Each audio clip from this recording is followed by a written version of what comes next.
Namaste. As I'm sure many of you in the spiritual community heard, Aubrey Marcus released a response video addressing the blowback from his announcement that he was expanding his divine union to include not only his wife Vailana, but his girlfriend Alana, and that he also received a divine directive from the goddess Isis to have children with both women. In my first reaction video, I shared that I believe that Aubrey was misinterpreting his subconscious desires as divine directives. But the most alarming part was watching Vailana seemingly gaslight herself into accepting and even endorsing the new arrangement. I also shared that I believe that if Aubrey truly opened up his awareness and allowed his higher self to see and sense Vailana's vibration, he would know that she was not comfortable with this. It seemed to me, and many others, that she would much rather deepen the relationship she has with Aubrey as opposed to inviting a third person in. Yes, Aubrey and Vailana shared that in their marriage they were always monogamish, meaning that each could explore sexual fantasies with other partners, as long as they came back to each other. However, expanding the divine union from 2 to 3 is an entirely different situation that deserves much more consideration. As before, my goal is not to condemn Aubrey. I think he's done some amazing work in the consciousness space, platforming many incredible people. And to his credit, he did open up the comment section of his latest video, allowing other people to chime in and share their feelings. Now, all of that is great, but it doesn't put him above criticism, especially if the feedback offered by others could actually help him gain clarity and perspective. I believe we should all be encouraged to hold up a mirror for each other, but I'll get more into that in a moment.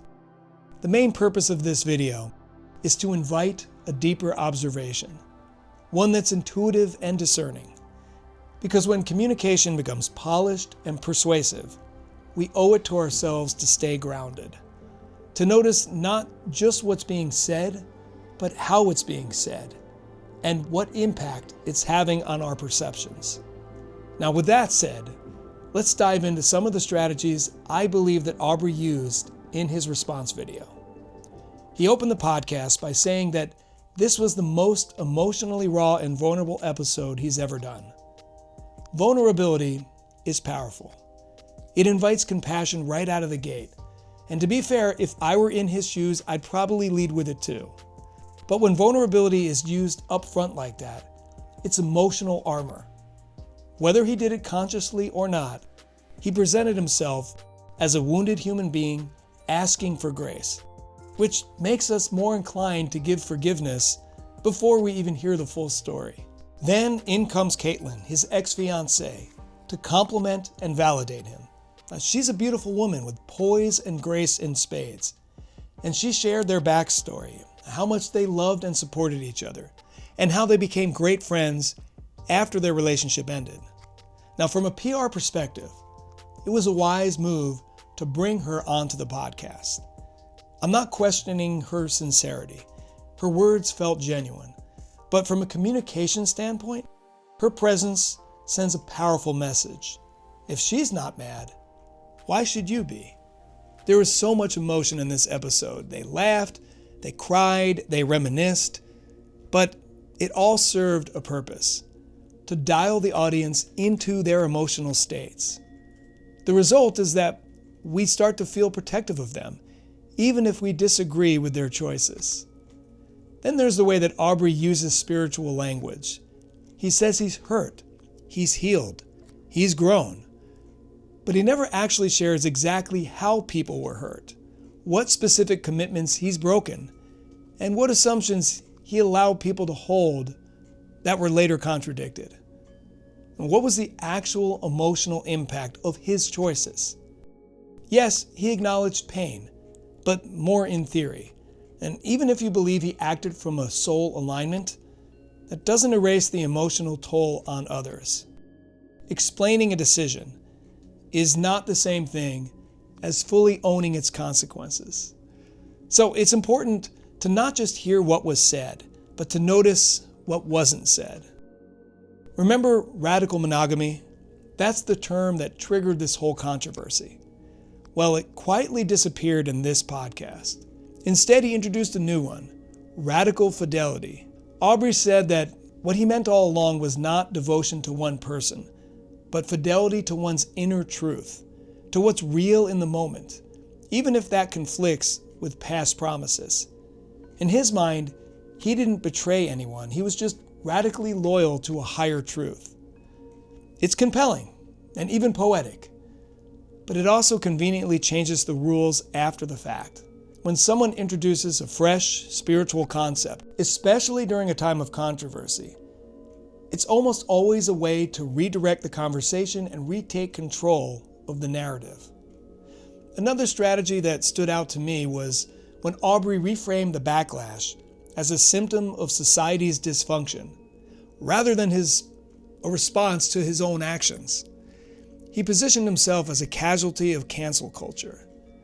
Again, rather than sitting fully with the feedback from his peers, he tried to shift the focus onto the collective.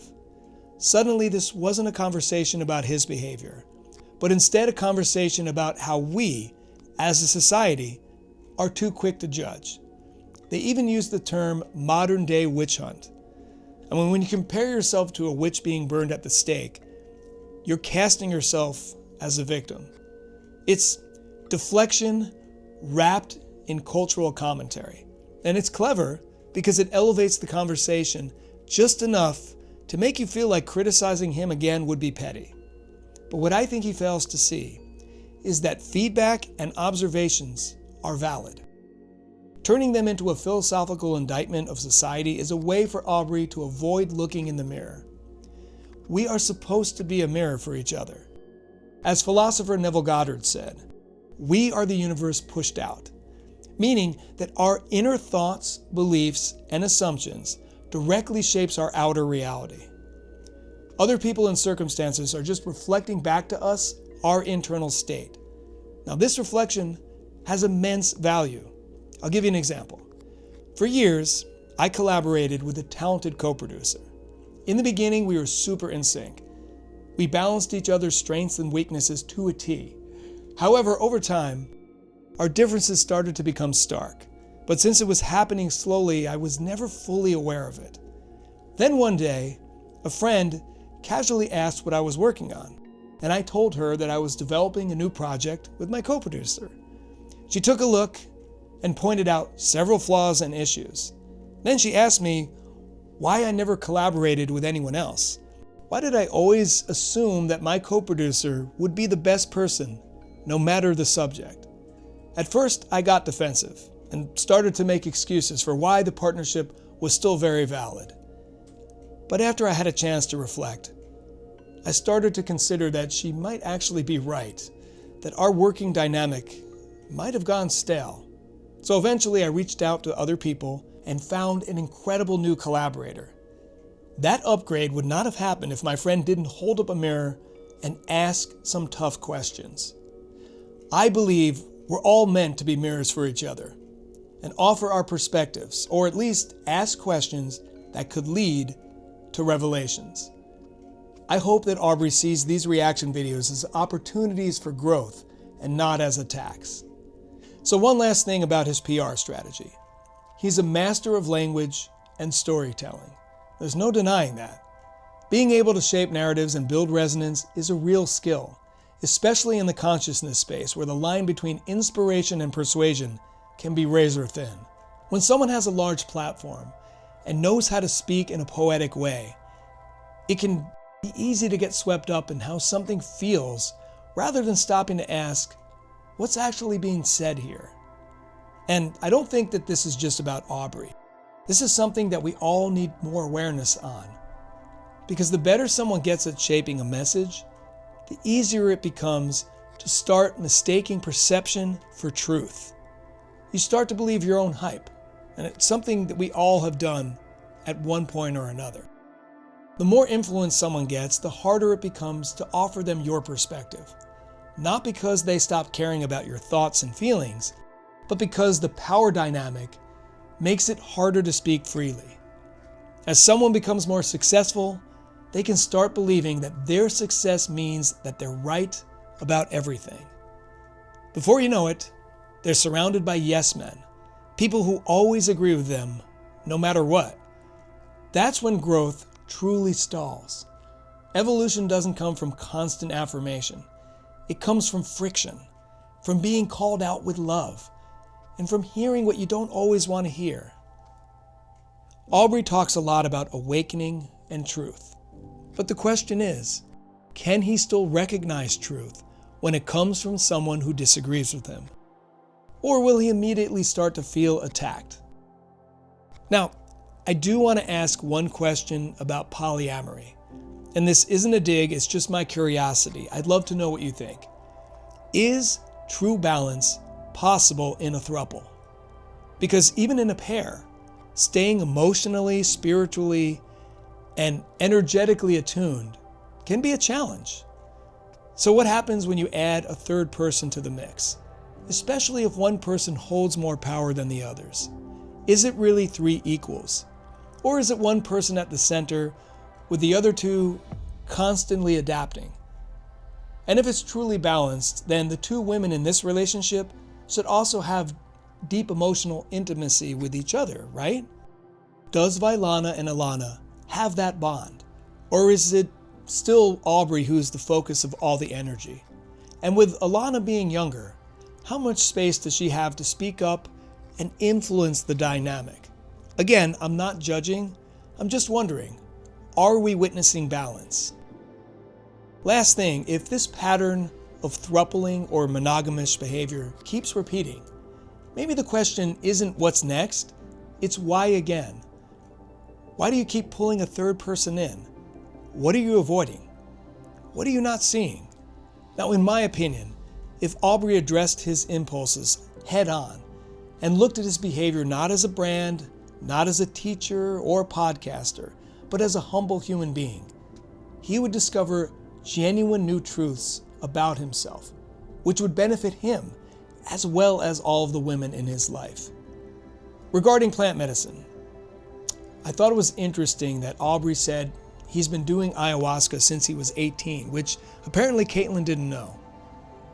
Ayahuasca and psilocybin for sure opens up our minds and shifts our brainwaves, allowing us to access higher realms and higher truths. But at a certain point, one really must ask if it becomes a crutch when you do it so often. How much plant medicine does one need to take in a lifetime? Now, again, that's a conversation for another time. At the end of the day, it's Aubrey, Vailana, and Alana's decision how they want to live. I'm not here to cheer for anyone's cancellation. I'm just here to offer my perspective and hold up a friendly mirror. I mean, that's pretty much everything I wanted to say today, so thank you so much for listening. If you enjoyed this video, please be sure to like and subscribe, and check out the recommended video right here. I'm sure you're going to love it. Until next time, namaste.